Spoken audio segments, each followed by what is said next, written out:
They thought it'd be just another easy stop, just another black kid out too late, probably up to no good. Yeah, that's what they told themselves.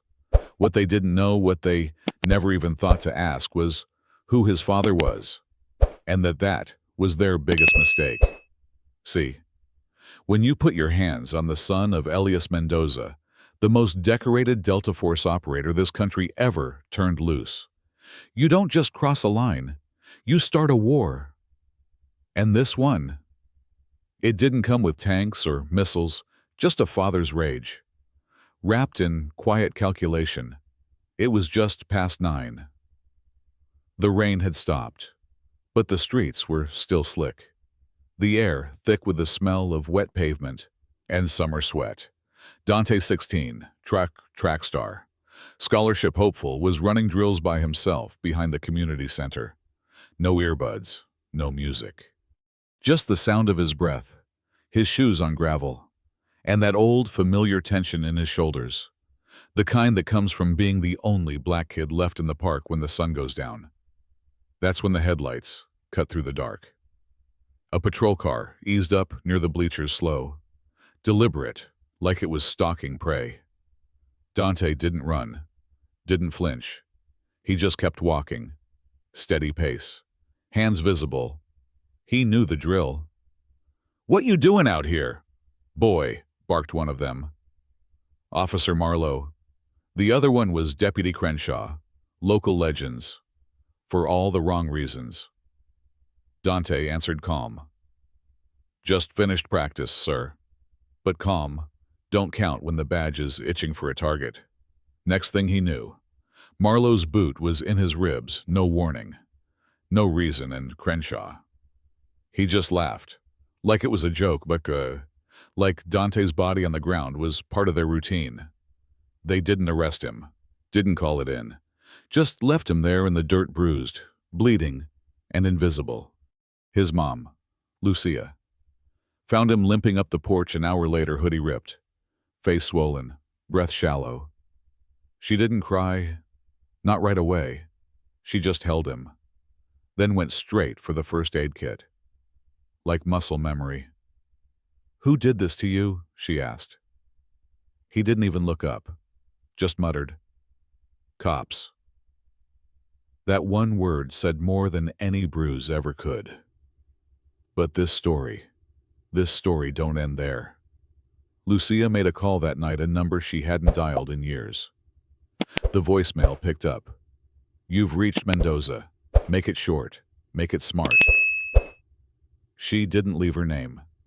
Didn't have to. 3 states away. In a cabin deep in the woods. Elias heard the message and knew. He didn't panic. He packed methodically. Rifle, encrypted laptop, burner phone, med kit. The man hadn't seen combat in years, but old instincts don't rust. And his son had been hurt. By dawn, Dante was taken again, this time by uniformed officers who shoved him into a cruiser like trash and tossed him into juvenile lockup, drug possession. The paperwork said, no drugs, no evidence, just a name, a charge, and a system eager to bury him. And inside that cell, they beat him again. Discipline check, they called it. Yeah, that happened. Elias didn't storm the gates. Not yet.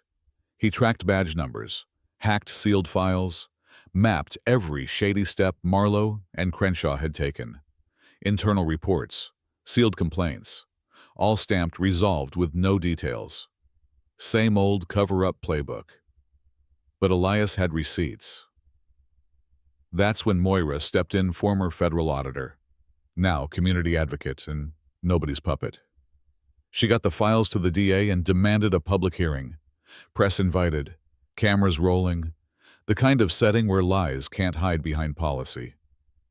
Dante stood in front of that board, ribs still aching, hoodie gone, and said what they never expected to hear. Not rage, no, not revenge, just truth. "I'm not perfect," he said, voice shaking but steady. "But I've got dreams.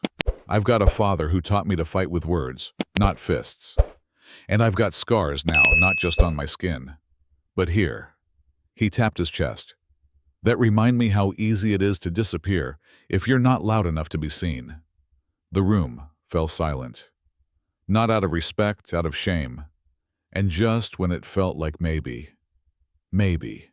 the tide was turning, another knock on the door. Only this time, it wasn't the cops. It was the press. The world wanted to hear his side now.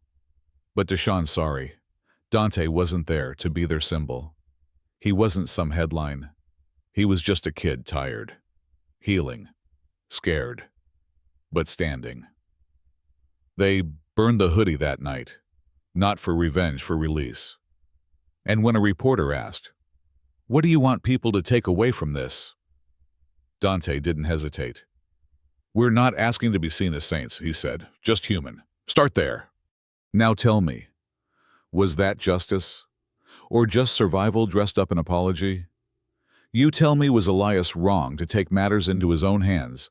Was the system ever going to protect Dante? Or just polish his tombstone? Drop your thoughts below. Tell us what you would have done.